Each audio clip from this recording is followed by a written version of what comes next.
So, first things first, I have to apologise a little bit because, well, my microphone is playing up. I've tried a new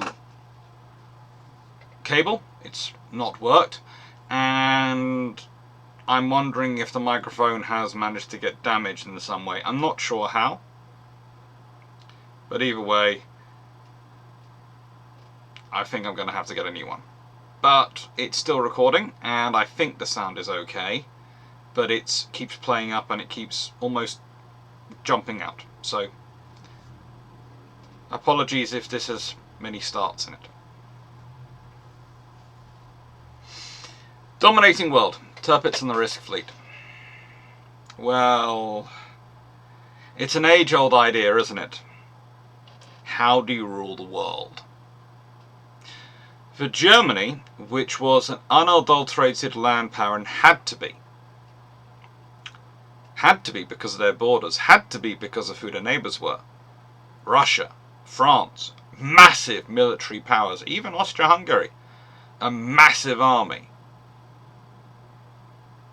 They couldn't afford to focus everything on a navy. So how they traditionally dealt with this? Well, they traditionally dealt with this by being allied to the world's largest economic power. And please note I said economic, not industrial. Germany surpasses Britain at certain points as an industrial power, but as an economic power, Britain tends to be bigger. Why does Britain tend to be bigger? It has more commercial, financial movements of goods, more insurance market, things which are far more difficult to judge when it comes to working out GDP and working out their effects necessarily on military capabilities and forces. But it does mean that Britain has, because of its nature and its economic and commercial exposure, does have an obsession with having a large navy. Add to that an empire, and well, Britain can functionally account for in its industrial might all the industrial might of the broader empire. So Canada, Australia, South Africa, India, all those are able to be functioned into the British Empire's might. So therefore, it's always more of a mixed bag than just Germany versus Britain. So Germany traditionally has relied upon Britain for this, and this goes back to the Prussians. The Prussians depended upon Royal Navy, the British Royal Navy, for providing the naval strength. Then there'd been the Franco-Prussian War, where the Prussians had basically, in naval terms, dominated the French. That was in part thanks to several helpful hints of technology by the British, but also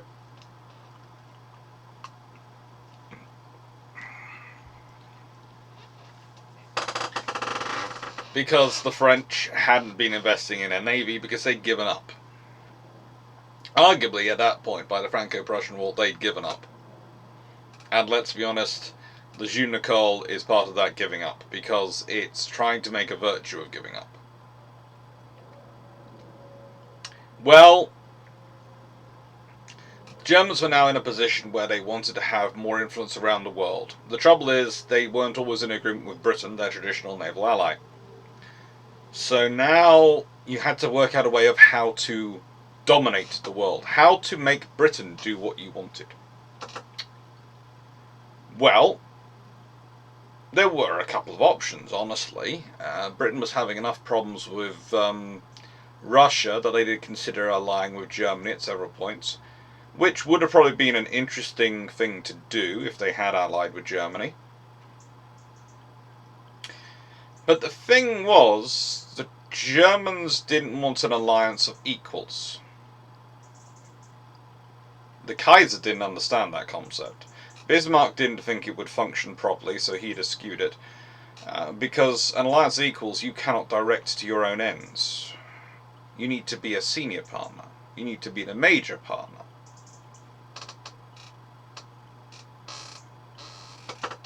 It's a rather interesting factor to think about in the Anglo-Japanese alliance, because we always associate the Anglo-Japanese alliance and its breaking up post-World War I to do with the naval treaty system and the Americans wanting it broken up, and therefore it gets broken up. But also there's the fact that the rising Japanese power means that does the alliance necessarily serve British interests as well as it used to?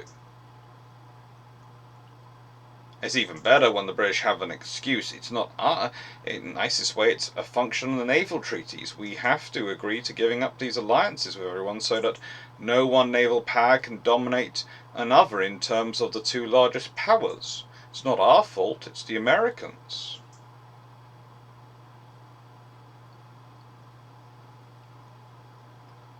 I suppose that could be argued to be the diplomatic treaty equivalent of it's a no-fault divorce, honestly.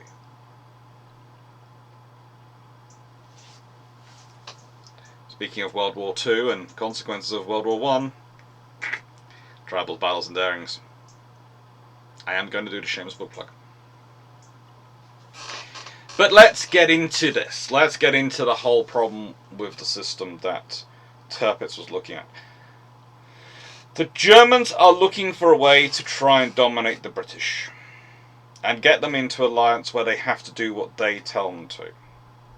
The thing is, if you're a land power trying to dominate a maritime power who doesn't have land borders with you, that's very difficult. Because they can just look at you and go, you and whose navy? Oh, you need our navy. Oh, well, that's not really going to help you in this case, is it? So why don't we go back to the drawing board and have another round of discussions?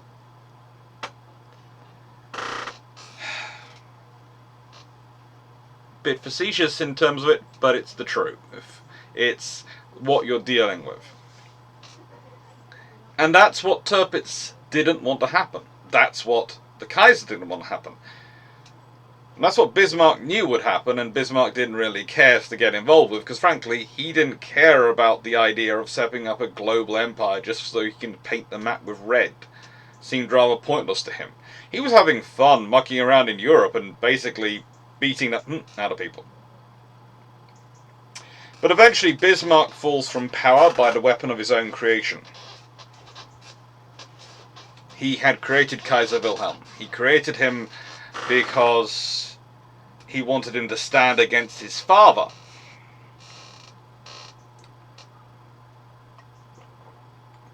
Who was too nice, in Bismarck's opinion, who was too liberal, too forward-thinking, too prone to interfere in Bismarck's plans. Terrible. Trouble is, he created the monster, and then he couldn't control him. And eventually he pushed it too far. He showed the Kaiser that he was more powerful than the Kaiser. When the Kaiser met with a group of ministers, Bismarck met with them first, and they did not deviate from the line Bismarck had stated. The moment you show your master that you are more powerful than them, you either have to go, or they do. That's the scenario you're dealing with in an absolute monarchy.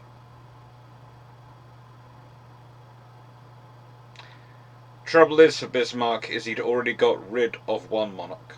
Yes, he died of an unfortunate illness.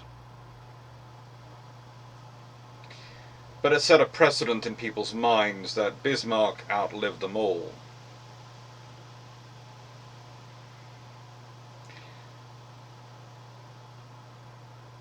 Bismarck falls. And when Bismarck falls, when the Kaiser dismisses him, he is replaced by a streaming group of non-entities. But the trouble is, replacing him as a leader, as a chancellor, is easy. Replacing him as a man of ideas for what Germany is going to be and will become is more difficult. And the trouble is, the Kaiser turns to this man, Tirpitz. Alfred von Tirpitz.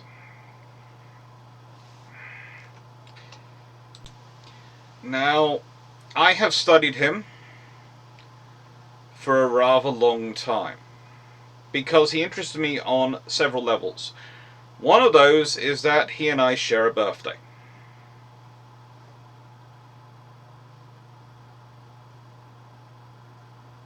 So, a little bit of a connection. However, I have always been drawn to describe him as a man of ideas, but perhaps not thought, because he has these ideas for how these things should work. He has this idea of a world, but he doesn't think it through. He wants to believe he can control the world. The world will bend to his will. And the reality is, the world keeps turning.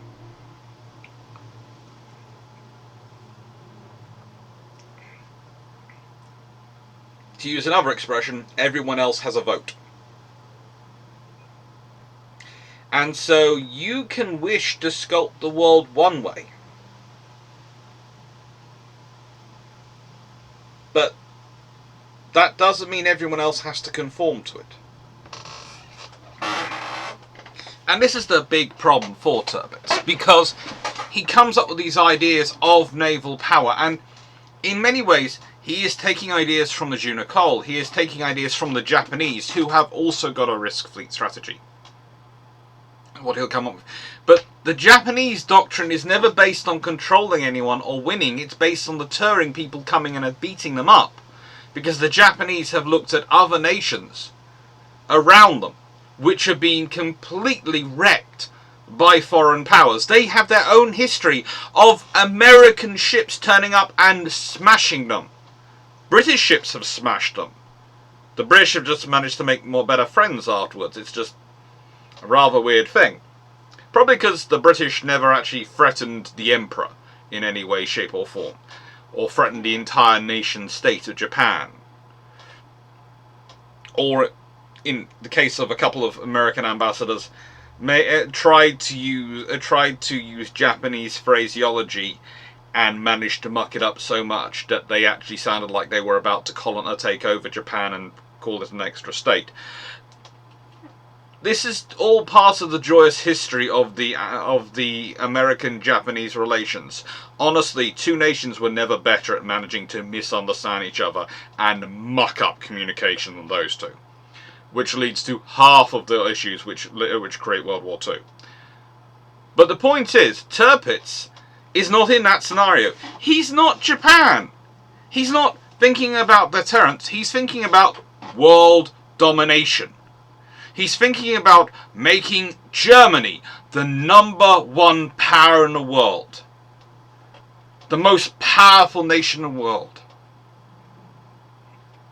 But he has a problem. He cannot ever justify building a fleet more powerful than his army.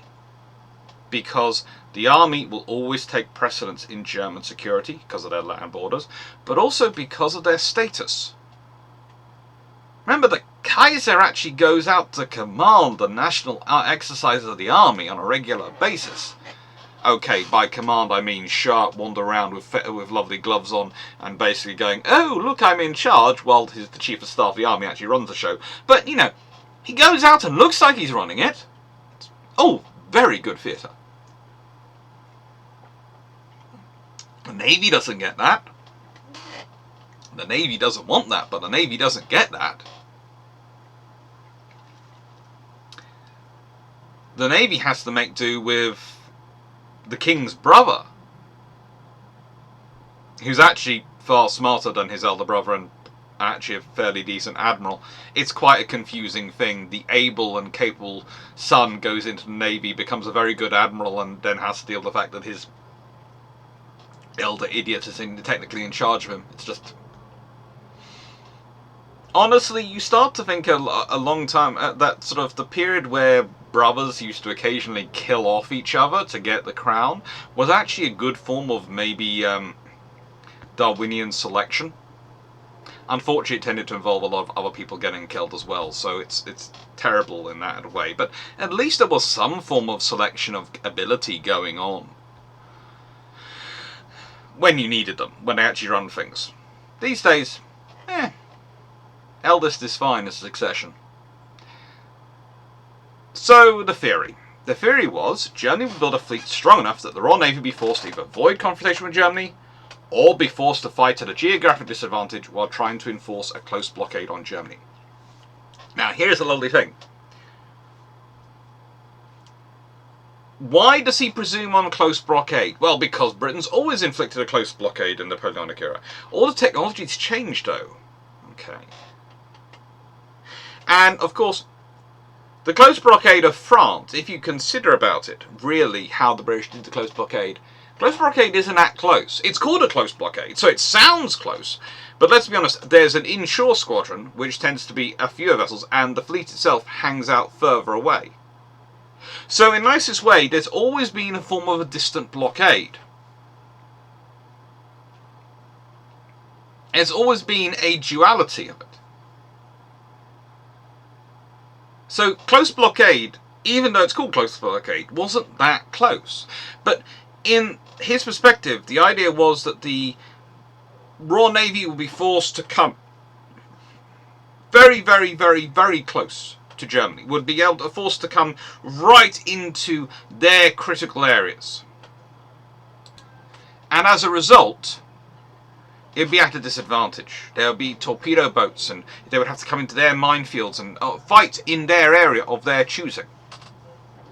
And as such, what would happen then is they would, even if they won the fight, they would lose so much that they would lose their control of the world, because even if they didn't, either they wouldn't have enough forces and wouldn't be able to rebuild. I'm not sure how they weren't supposed to be able to rebuild, but we'll get into that in a second time. Or everyone else in the world who didn't like the British would sit upon them and beat them up and crush them. So basically, his plan is that he's going to be strong enough that the Royal Navy can't fight them, because if they do, everyone else will kill them. Now, this is a great idea as an idea. It sounds like a wonderful idea, but there are problems with it. There are some big problems with it, and we're going to start talking about this. But first of all, here's the issues you're going to have to deal with. Germany doesn't have that much infrastructure at this time. They really do not. Their maritime infrastructure is pathetic in terms of its ability to produce naval armaments. And one of the interesting things that we see in the industrialization and the growth of the maritime industry is Germany focuses, in terms of their production of merchant vessels, on producing these very high level vessels which catch a lot of attention. The ocean liners. But by definition, ocean liners are pretty much a boutique industry, in that they are very rarely more than 1, 2 or 3 vessels in a class, and you do not need more than a handful, a dozen or so, at any one time really in the world. There just isn't the demand for them. So that doesn't get your industry used to producing a large volume of ships.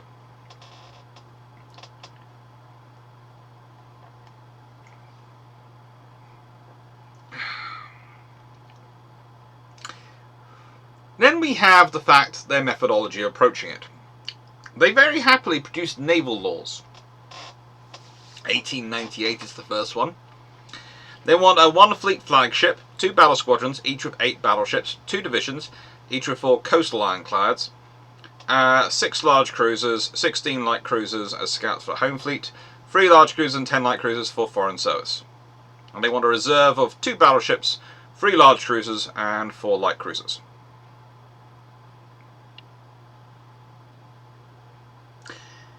Now, this was supposed to be achieved by 1903. If you include the Brandenburg class, which frankly you should never include the Brandenburg class in anything at all, in any way or form, you should not include the Brandenburg class, because whilst they're okay for their time is about the 1880s, not anything near the 1890s, and definitely not 1900s. You get there in 1906. Without the Brandenburg class, you get there in 1908. So 5 years late. And that's just in capital ships. Don't get me started on their light cruisers. So here is the problem. You can't build up as fast as you were supposed to. And if we look at those results and those figures, if you're looking at sort of what the ratios, what are you expecting the Royal Navy to stay at? Because if we're talking about pre-dreadnought vessels, sovereign-style battleships, they have dozens of them. They have about 60 at certain points. So, yeah, 19 battleships? The Royal Navy has literally, as a legal act, the 2-power standard to call upon. They have a lot more industry and infrastructure. So the moment you start building, and if you trigger the 2 powers by becoming one of the next 2 powers behind them, they're going to start ordering more ships. And they're going to get the funding from the government to do it. Because again, remember, the government has the money to order the stuff.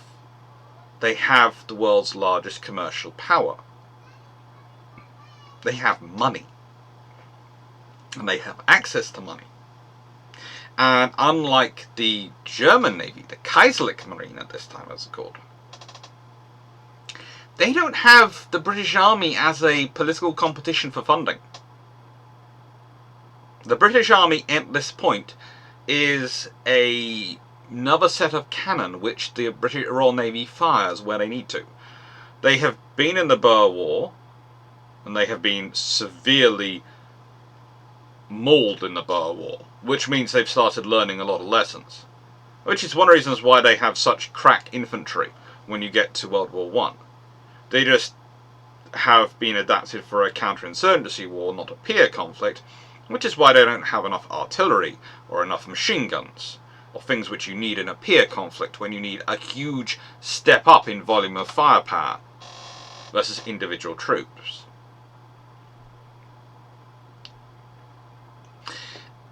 And the problem for the Germans is the moment they let through naval laws go through,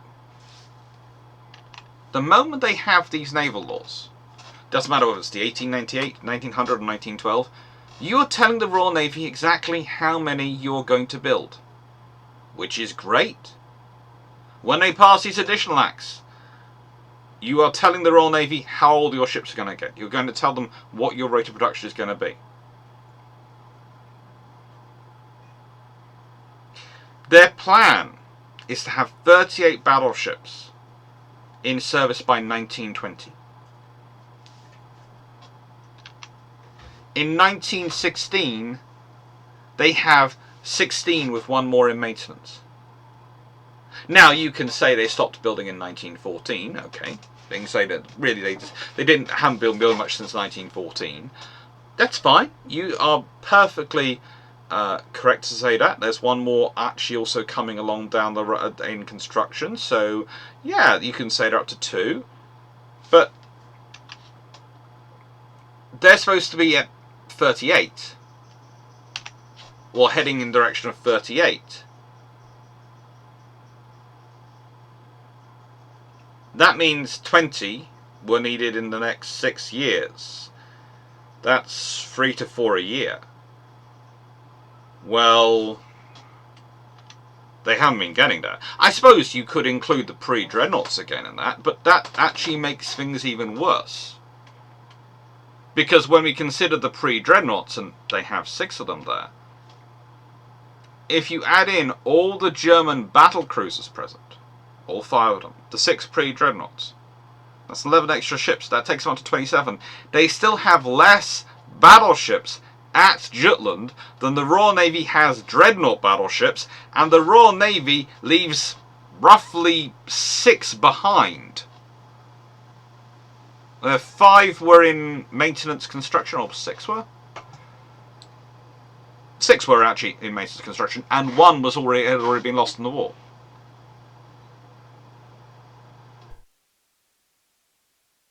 Quantity you are dealing with in terms of the Royal Navy's ability to produce ships, and we're talking a lot bigger ships in terms of some of their broad stroke capabilities. There are far more 15-inch gunships in the Royal Navy than there are ever in the German Navy. Why? Why? And don't get me started on light cruisers. Because at Jutland, the classic example is the British have 26 light cruisers, the Germans have 11. The British have the larger torpedo boat destroyers, and they have 79 of them, to the German 61. The British have 9 battle cruisers, and they left another one of those off behind. They're building 2 more, so there's 3 more sort of coming along, and the Germans have 5, and they've lost 1 in the war, yes. But where is this? Why is this? Well, it's because when you're coming up with this theory, when you're coming up with this idea, it's based on your opponent standing still. And it's also ignoring the fact that your opponent, because they've already got a larger fleet and a larger force structure, they've got far more infrastructure to build upon. So they've got a far larger base to start expanding from in the first place. It's easier to grow by 10% when you're 100 or 1,000 than when you're growing by when you're, I don't know, 50 and you want to grow by 50%. You want to grow by 100%. It's far easier to grow and keep ahead. Secondly, the other problem for the Germans here is they were expecting the British to stand still and let themselves be dominated. The British were going to stand there and A, not notice the German build-up, and B, when it happened, we're going to go, we surrender. Britain, which as a nation in this time period depends entirely on sea power, depends entirely on control of sea lines and communication to maintain its empire and its position and its commercial primacy in the world, is going to stand down and go, we surrender. We let you take our place and tell us what to do, even though we have a bigger navy. And finally, this is the other problem. Leaving all that to one side, the reliance on either the British, after they've lost all their power fighting the Germans, not building up again, and therefore being weak, being forever weak and unable to, seems rather strange when you consider the history of Britain, when you consider the history of Napoleonic Wars, when you consider the history of the Anglo-Dutch Wars. Britain has built up from losses before. Most nations have had to. In fact, most of the larger nations of the world have been devastated and have had to be built up. Some babies are walking past. You might be hearing them, you might not, but they're in the right path. They have to build up from being decimated. Prussia, Germany has had to do that. So why presume they wouldn't? And secondly, who are those other powers who are going to attack Britain when it's down? America, whose fleet can't go anywhere in the world without British coaling ships supplying them? Because they don't have enough coaling ships of their own? That's not really a plan in 1890, 1900, is it? No, it's not. You know, they have a potential, but also, why did the Americans want to suddenly attack the British? The French? The French Navy, pursuing the Juno Cola strategy, even when they start building battleships again, are horrendously weak. And honestly, the Royal Navy's B team can probably take them. The Italians? Unlikely. They're just as new a nation as Germany at this point, and they are also, to an extent, trapped in the Mediterranean. The British just have to close the Suez Canal and Gibraltar and the Strait of Gibraltar to them. So for the British, that's a very easy, we can secure that. Mines, torpedoes, and the British Indian Army probably would have been useful for controlling the Suez. Japan? Well, that's unlikely at this point. So who are these powers who are going to fall on Britain after they've lost so much and then destroy them.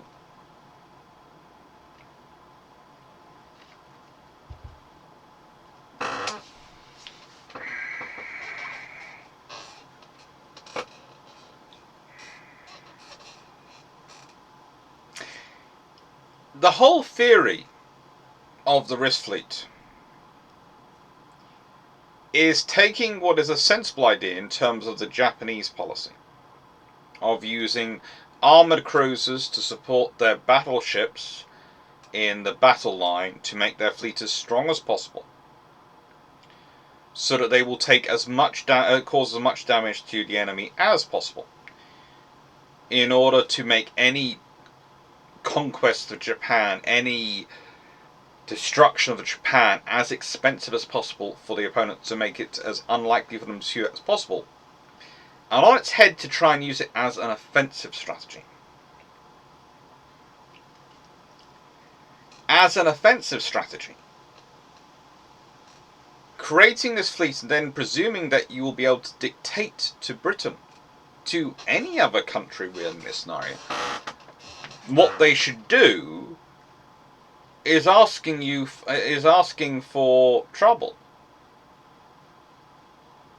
It's not just about the Anglo-German relations. It's any relationship.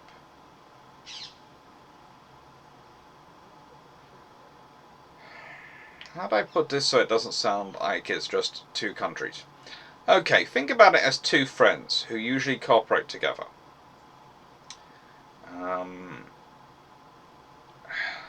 Let's say, oh, that's not.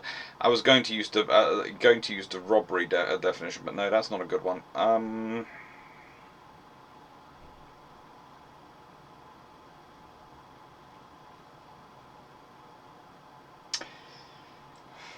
No, that won't work. Ah, that might work. Okay. So, let's say you have two friends who are working together, and they tend to support each other when they're moving stuff. Now, especially, they're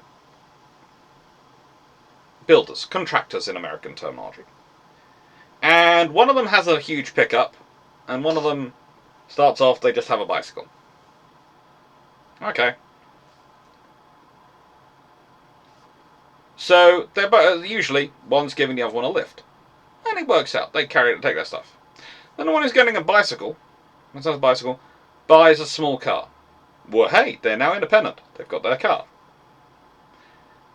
And now, when they're going to the job site, the person with the small car decides to try and tell the person with the big pickup truck exactly what needs to go in whose vehicle, deciding what should be allotted to which vehicle. Well, the pickup truck is the one which can carry the most. They've always been the one doing the carrying anyway. Now you're going, just because you've got a little car, you want to tell the pickup driver what to do with their vehicle? It's not going to work. It's not going to be a good friendship at that point. There's probably going to be some very choice words, and whether the friendship survives or not, it's probably going to depend on whether the person with the who's now got their car remembers that they want to be friends. The trouble is for the Germans is that with all this scenario, they're the small car owner, and their government at least forgets that they want to be friends with the British. That part of the reasoning behind Tirpitz's idea was he also felt, this is a current watch the Kaiser certainly believes, that if they had a stronger navy, they'd therefore be treated as equals, or even be able to control the relationship with Britain. But what they always wanted was a relationship with Britain. But the moment they start building this larger fleet, and the trouble is with Tirpitz is he can never control his mouth. He managed to make it very clear that it's about building to face Britain, building to Britain. They set themselves on a collision course.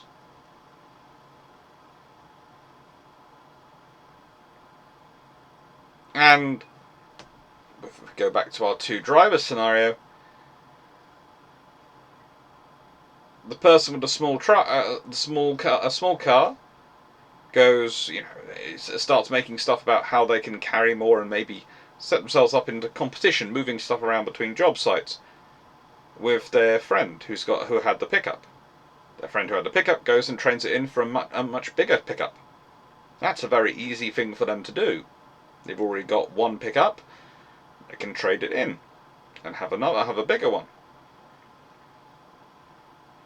It's easier to make the step from, in terms of cost-wise, from a pickup, small standard pickup, to a large pickup than it is from a bicycle to a small car to a small pickup and going up.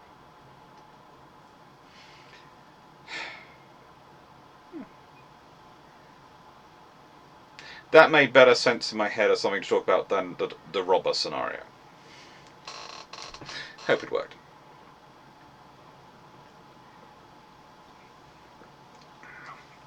So the reality of Jutland.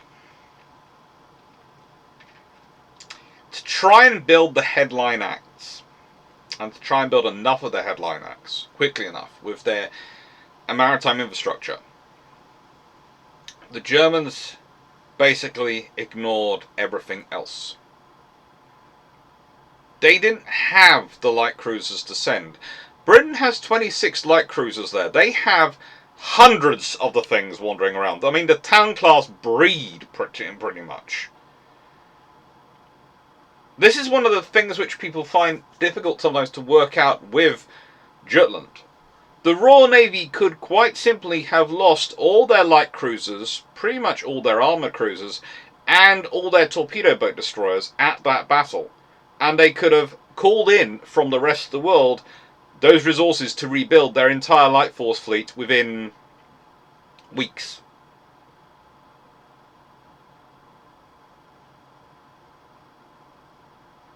The Germans, if they lost them, were wiped out.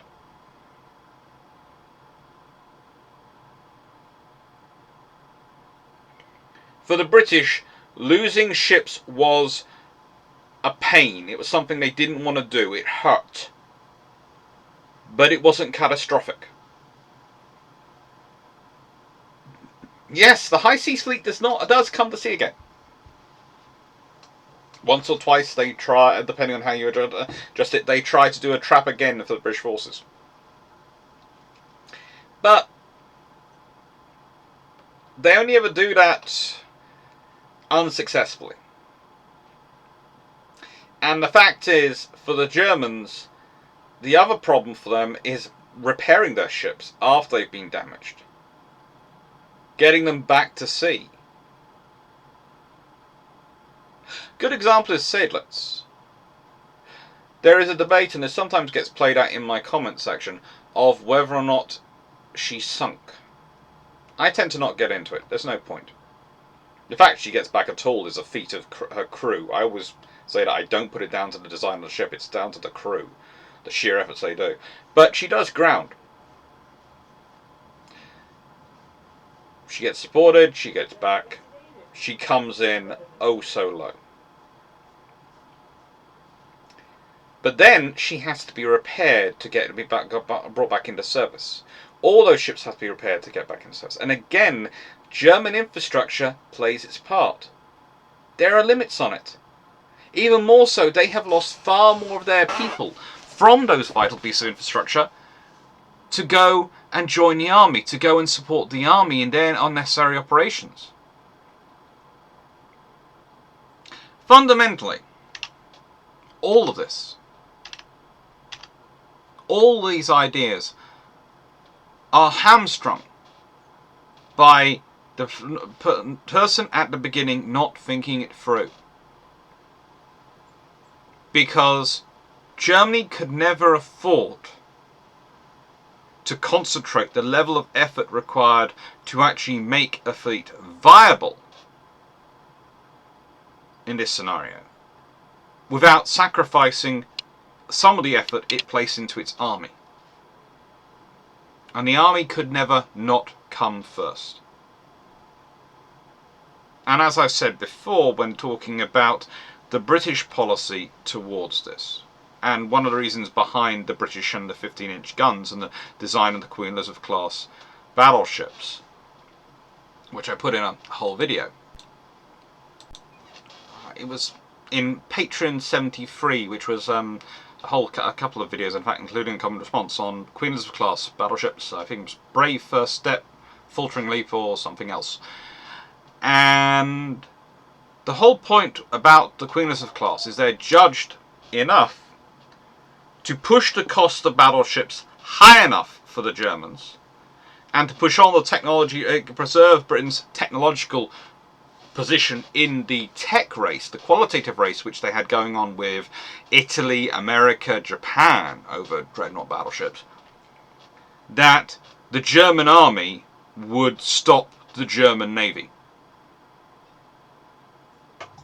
And the truth of the matter is, you can see that in the debates which were going on in the German navy about what to do with the Koenigs and other battleships when they're developing, whether they should go for a larger gun or a new gun, or whether their guns really were enough because of what the British were doing with their guns, and because if they did make those changes, that was going to push up costs and lead them into an argument with the army.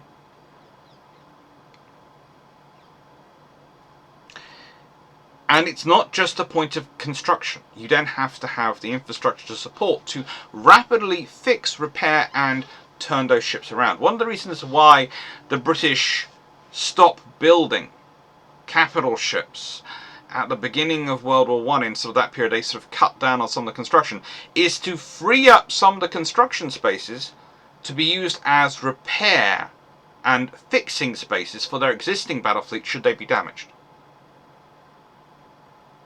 The British have enough depth in their maritime infrastructure base, they can do that. The Germans don't. So the risk fleet idea is started from a perception that your opponent will not react. It only works if your opponent doesn't react till it's too late, and then they don't react as well. They just carry on going, oh yeah, we're happy for you to be our bosses and you to tell us what to do. You to dominate us in an alliance. And that's its ultimate problem. Because whilst it's a great idea on paper, it relies on your opponent being mute. On them being inert. On them saying, thinking nothing, just going, this has arrived, we are now dominated.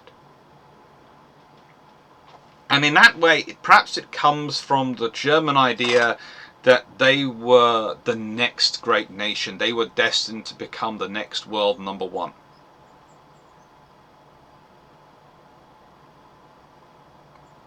Which is also interesting because just as they were rising up, there were other countries rising up. Italy, I've already mentioned. Japan, I've already mentioned. And the United States.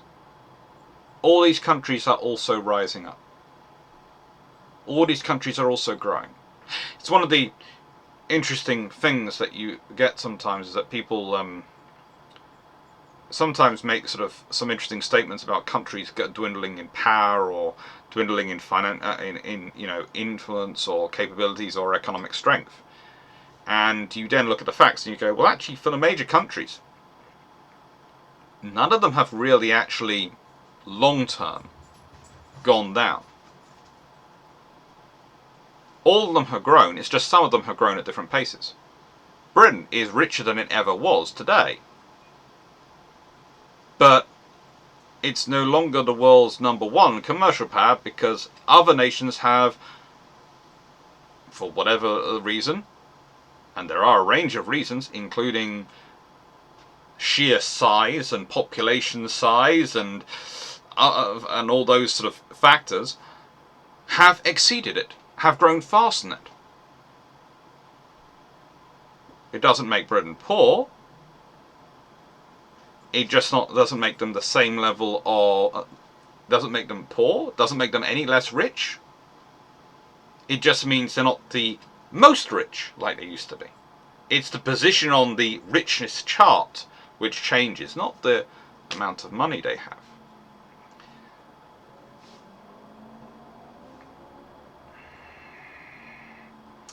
But that's the product of the world we live in. That's the product of the scenario we're in. And it's a part of the whole risk fleet idea. The whole sort of idea was the world wasn't going to change. The world was just going to stay as it was, really. It's a very conservative idea in that you're not planning for the world changing, because here's the other option. You build up, you get to this powerful level, but what happens if the Americans in that time also built up a massive fleet? Would Germany accept being a freeway partner with America and Britain? Which they wouldn't be able to dominate if the other two have bigger fleets than they do? What's this scenario? What is the scenario where the world, where the risk fleet works? There isn't one. It's only if everything stays the same does it work. Anyway, thank you for watching, and I hope you enjoyed, and I hope you found it interesting. I've been considering about what question to ask. What question to ask? Yeah, and I think there were enough discursive points, though, in this topic that I don't need to put a question. But what I will say is this. There are people who very kindly keep adding comments for the logarithm, and that's always very kind. I've been trying to figure out a way if I could make some sort of fun thing for people to write as a way to boost the logarithm and make it distinct, rather than just going, there's a comment for the logarithm. And that does help, by the way. If you want to help a channel grow, commenting, that's always good. The volume of comments does have an effect. Sharing on social media has an effect with the logarithm. Liking, subscribing to a channel, all these things have a big impact, especially for the smaller channels. It's going to sound strange, but for a small channel, a few hundred extra subscribers can make a very big difference at the end of the month. A very big difference. Especially in morale. It's nice to know you're reaching more people and that you're having an impact. So, what I thought was, it's traditional in the Royal Navy, for when someone's done something well, to say Bravo Zulu, or BZ. So if you're doing a comment for the logarithm, what I thought might be nice, if you watch the channel and you notice, is to write Bravo Zulu. I enjoyed that anyway. Thank you very much for watching. Hope you enjoyed. What have we got coming up? Next week we have building the fleets of Mobile Bay. And we also have Keyship Series 4, which I'm going to be recording pretty much all tomorrow. Hopefully I will have a working mic. Either this mic will be working or I will have a new mic, because yes, I have ordered one. I have tried to fix it. I have done everything that is allowed to try and fix it. And I don't think it's worked. I think it keeps flashing up and beeping at me occasionally of going, this microphone's not detected, this microphone's not known, da da da da da. And changing the microphone settings on not just XSplit, which is not unusual, but also on OBS and on Zoom. From Razer Siren Elite to USB microphone to microphone not recognized, and it likes to cycle through all three with a little bit of randomness. So yes, I think I'm going to have to get a new one, and so I ordered it because when you're doing as much teaching online as I'm doing, when you're doing as much YouTube as I'm doing, when you're doing as much recording as I'm doing, a microphone stops being a wood nice to have and starts being an essential life enabler. I could believe it more so than my car, and that was a shocking thing to think about. Thank you very much for watching, and hope you enjoyed. Take care.